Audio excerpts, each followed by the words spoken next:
Where does the inner game of mindfulness and emotional IQ fit in with leadership development? How Yeah, can we use those skills to speak, sound, and look like a leader? I'm Linda Katz-Wilner, founder of Successfully Speaking. I'm a speech and communication coach and trainer who helps leaders and aspiring leaders communicate with confidence, clarity, and credibility. My guest is Brian Frohn. Brian's an accomplished executive coach. He brings over 20 years of corporate leadership experience. Brian specializes in cognitive behavioral coaching and mindfulness, and he excels in enhancing executive performance and team dynamics. He's known for his transformative approach that focuses on confidence, clarity, and emotional intelligence to drive leadership excellence. So we have a lot of the same focus, even though we're coming from different fields. Welcome, Brian. It's a pleasure to have you here. thank you. Thank you. It's a pleasure to be here. Thank you, Linda. And Brian, I'd like to start with I know you said you were in the corporate leadership world, and now you have your own business as an executive coach. Tell us how you got to that point. Yeah. Well, I've always been fortunate enough to receive coaching as a benefit as an executive. My company was probably a small to mid-sized company, under $1 billion company. But they were a bit progressive, I think, in terms of providing coaching to executives and leaders. And so I always took advantage of the coaching, and I always found it extremely helpful. And as you say, transformational along the way in my sort of leadership and career journey. And then when I left my last position as an executive, I, like many of us, kind of post COVID, we're thinking about what do we want to do next? What kind of most resonates with my authentic self, kind of what I really wanted to do. And I knew that I wanted to help people. I knew that I wanted to work for myself and have the flexibility. And I started thinking about coaching. And in fact, one of my coaches suggested I might be a good coach because I was a good coachee and I enjoyed coaching. And so I looked into that and decided to do that and got some certifications and some training and here we are. That's great. So you could be on both ends of the table, right? You've been the recipient, now you can share that experience with other people. Yeah, and I enjoy that. I think that's what helps the clients that come to me and the clients that I'm fortunate enough to have trust in me as a coach. The fact that I was a 20-year executive who was also a coachee and who is now coaching those same executives, I think adds to the coaching and adds to the credibility for people that are my clients and prospects. Sure. And I know you add mindfulness. And tell me how that affects the leadership effectiveness by including mindfulness. Yeah, I'm a big fan of mindfulness practices and stoicism and yogic philosophy and all the things that I think kind of there's a common teaching across those things in many religions, and it's all about how you're dealing with your inner self. And that to me is the biggest challenge we have as people, we have as leaders, that along with dealing with others that are dealing with their inner selves. Mhm. So that whole inner, what I call the inner game, or not just me, but I refer to it as inner game, is I think the most important thing, the most impactful thing, transformational thing we can focus on as people and as leaders, because it's the only thing we really can control to the extent we have Mhm. control, and it's so impactful to what happens on the outside. I've heard it said, and I repeat it all the time: the quality of your inner game determines the quality of your future. And you can translate that to the quality of your relationships, or the quality of your next decision, or the quality of your leadership. So to me, that's why mindfulness is so important. I love the inner game because it's also the quality of how you perform in sports. Yeah. A lot of that's the inner game. Yep. Brian, you mentioned stoicism or being stoic, and I know that's part that you use that term a lot. Can you explain what you mean by stoicism? Yeah. I get that question a lot, and being stoic, I think, is very different than stoicism. And I think sometimes we equate being stoic with kind of emotionless and stern and sort of resilient, which is in some ways great. But really, when I talk about stoicism, I'm talking about the philosophy that came out of the ancient Greek Stoics. Marcus Aurelius and Seneca. Some of those things are being more popularized now, and people are reading these teachings, and I think they're very helpful.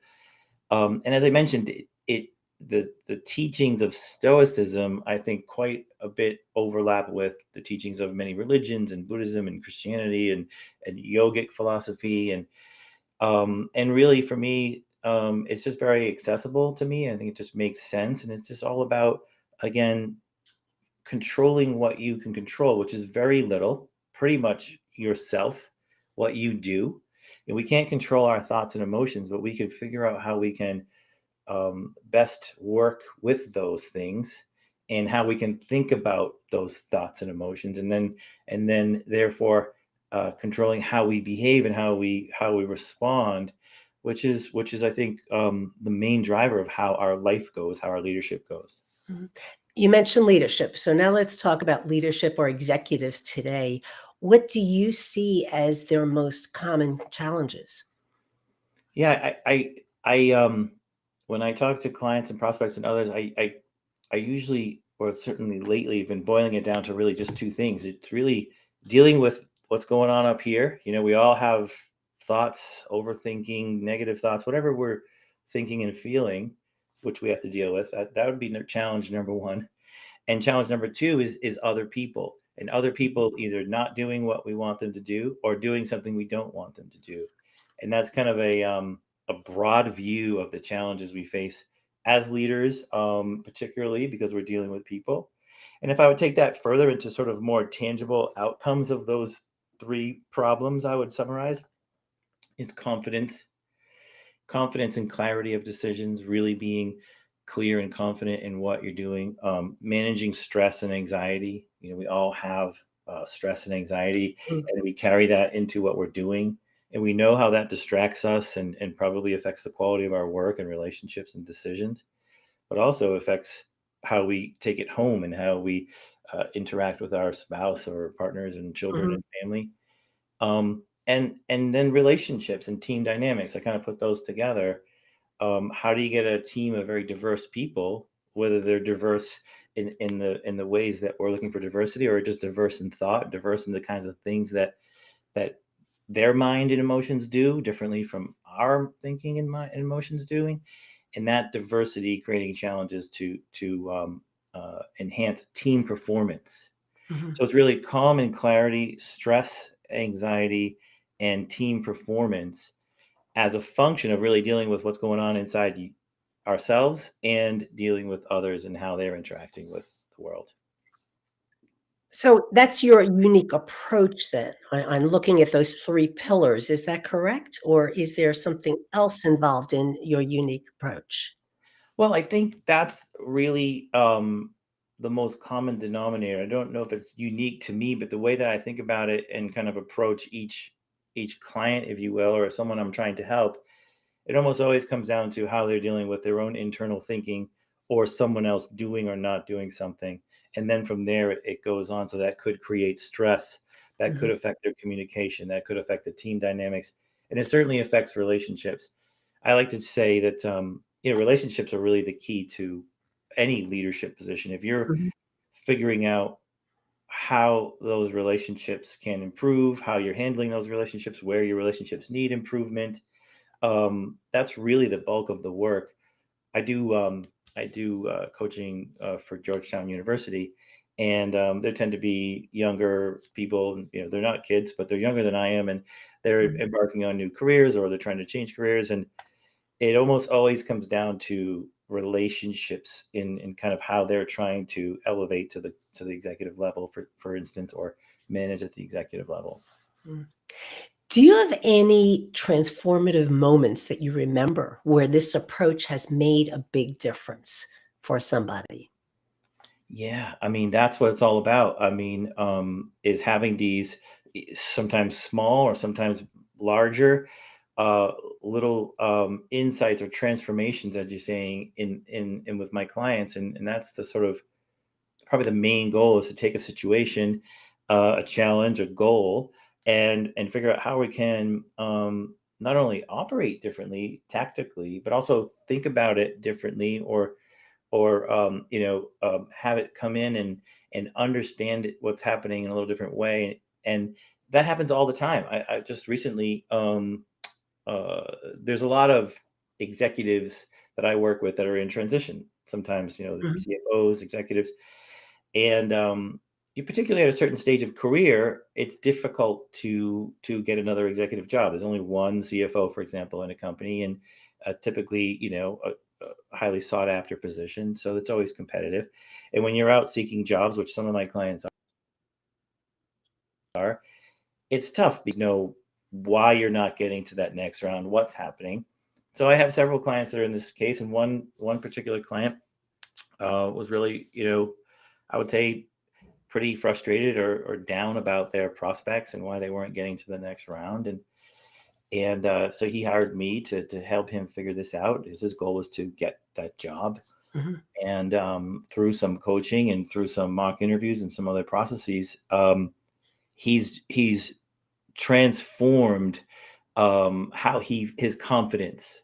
He's come through now, and he's feeling like himself. He's realizing that he doesn't have to sort of play a role or not be himself or try to impress somebody in a way that he thinks they want to be impressed. Instead, he's found a way to be confident in his own inner voice or his own authenticity, and he's seen how that's working. He's got through interviews and got to rounds, and he's been much more successful. So that's an example of kind of a mental shift in how he's thinking about things. I work a lot with mental models. How do we think about this? How could we think about it differently? Not sort of just positive thinking and flipping it around, but reality. Is that really kind of what makes sense, or is something different that makes sense? And oftentimes, clients can find a new reality that actually makes even more sense. It's actually much more productive. Or I work on techniques, breathing techniques, journaling, meditation. Um, any way, different clients need different things. I always like to say, I don't like to teach or give a program or tell someone this is what they need to do, because everybody's different. Mhm. Some people hear mindfulness, oh, okay, that's kind of weird foo-foo stuff. Some people want to dive in and talk about the universe and consciousness and whatever. So this particular client was pretty not really well versed in those things, and just was feeling stressed, and he's had a he would describe a transformation in terms of his confidence and his confidence in his own authenticity. Mhm. And that's very rewarding. That's why I do it. It's Mhm. so rewarding. And you anticipated my next question, because I know I do follow you on LinkedIn, and that's some of the videos and interviews that I've heard you, not interviews, but videos I've heard, and you do talk about journaling. I heard that recently, and so it's interesting that you said it could be a good technique, but it's not good for everybody. Right. Right? You find the person who that resonates with. So you said journaling was one, and you mentioned a few others that I just wanted to recap. What was another way that this person, and relaxation? I'm sure. Do you do meditation with clients? I don't do meditation with clients or teach meditation. I don't presume to be a meditation teacher. Mhm. I'm an advocate. I think it's a powerful tool. I think with this client, yeah, it wasn't. He probably wasn't. He isn't someone who came in thinking about meditation or journaling. And many times, clients are, well, that's a lot of time. I'm very busy. So I try to find ways to, as I said, meet them where they are and figure out what they can do. And I am a believer that meditation and journaling are extremely helpful. For me, they are. But really, the Mhm. most important thing is your ongoing practice, if you will, your ongoing ability to kind of retrain some of your inner thinking as Mhm. you're going into situations. And so Mhm. for this client, he was uh, breathing exercises worked for him, like prior to interviews or just generally box breathing or different Mhm. programmatic breathing, which kind of takes the attention away from the mind and just kind of, it's hard to be thinking while you're focusing on your breathing. In fact, impossible. If you're fully focused on your breathing, then you're not thinking. And that's helpful just even for a few minutes or even for a few seconds to get a glimpse of kind of a calmer state, which Mhm. then leads to kind of wanting more of that. And that's what I call the practice. You can do that just kind of all the time. Um, Brian, I love that. I'm interrupting you for a second, but I love that because that's exactly what I teach my clients when they have some anxiety about public speaking, the box breathing, the yeah, just taking that moment, take a breath. So yeah, often we forget to breathe, and it's amazing the power of the breath and the pause to help you have composure. right. So I Yeah, love that you said you really can't do both. If you're really thinking about your breathing, for that moment, you don't think as much about the anxiety because you're right, focused on something. I right. love that. Yeah, and Right. that's where the anxiety comes from is some mental thoughts that's triggering emotion or Mhm, emotion triggering thoughts. And you can kind of step away from that a little bit, or at least cool that off a bit. The other thing, my this particular client just happened to really resonate with a small mental model. Meaning, I heard a musician, I forget who said it, but he said he would have a lot of anxiety before shows, getting on stage, and I think a lot of people do. I mhm, certainly do and would. And he kind of reframed that to thinking, okay, anxiety is really my body's way of getting ready to do something great. Like he thought of it like, okay, this is good because I'm getting ready to do something amazing. And that's what my client started to resonate with. That just clicked with him. He liked mhm, that. So then he carries that in. He's okay, this is cool because I'm getting nervous. So that means I'm coming into some great things. I must be beyond my comfort zone. I must be, heading up to and probably doing things I always wanted to do or getting into mhm. positions that I was hoping for. So that's a good way to do And that. Brian, have you attended some of my classes in public speaking? That's because I do talk about that, and I talk about athletes who have before a game, they're feeling that same adrenaline rush, but they're not saying, "I'm nervous," they're saying, "I'm ready to perform." So Yeah, that adrenaline rush, if we embrace it and know that it does help us perform, and that's it's right. because we care enough to perform, that you take away that whole inner narrative about, "I'm so nervous," That's because right. that doesn't help us. So that I love that you said that. So, these are so many and I don't think that I teach as much the mindfulness and emotional IQ, but I teach the strategies to help people harness anxiety, and so it does fall under that Yeah. same umbrella. Yeah, and But that's great, and I'm so happy that that sort of dovetails because I think it works, and you're seeing it work too. When you go a little bit, so these are sort of what I would call, accessible tools that almost anybody can kind of get into. And mhm, when I go to the next level, one of the things I think is most important is just noticing. So if you're meditating and journaling, that's fine because you're really spending time noticing. But in your daily practice, you could notice what's happening in your mind, and by noticing you're almost separating yourself a little bit. You're saying, I see what my mind is doing and I see what my emotions are doing. Not necessarily correct, it's just it's happening just the way my mhm, heart is beating, just the way I'm mhm, breathing. It's not always what I need. So that gets into a little deeper mindfulness kind of tactics. But that's what I would add to what we said there is also, can you just notice what's happening? And you don't have to do anything else. You don't have to, get angry about it or stop it or try to write it down or just noticing. And that's what this other client, this client I was talking about, was also kind of starting to help him open up that sort of deeper mindfulness, is starting to mhm, realize that he can notice his mind and emotions and not necessarily just be wrapped up completely in them. mhm. And so sometimes even just feeling your hands a little jittery instead of then leading down down the negative path, it could be, well, that I have a lot of adrenaline rushing. Yeah. Let's get started. Yeah. So again, Yeah. it's how you frame it too. So I know you said you don't always have to just flip the frame, but observe it and know that it's telling you something, Right. and then you can move beyond it. Right. Let me ask you this question that I like to ask all of my guests, and, because again, I talk about speaking, sounding, and looking like leaders. What do you think is one essential skill that you need to speak, sound, and look like a leader? Yeah, the one skill, that's a good one. That really boils it down. And I think if I have to pick one, I'm gonna. go with self-awareness. Mm, And I mean that in the broader sense, and also in the sort of emotional intelligence sense. Understanding what's going on inside. I define self-awareness similar to EQ, which is basically understanding what's going on inside you and knowing how to deal with it productively, mm, so that it's not throwing you off your game. So it's kind of that inner game.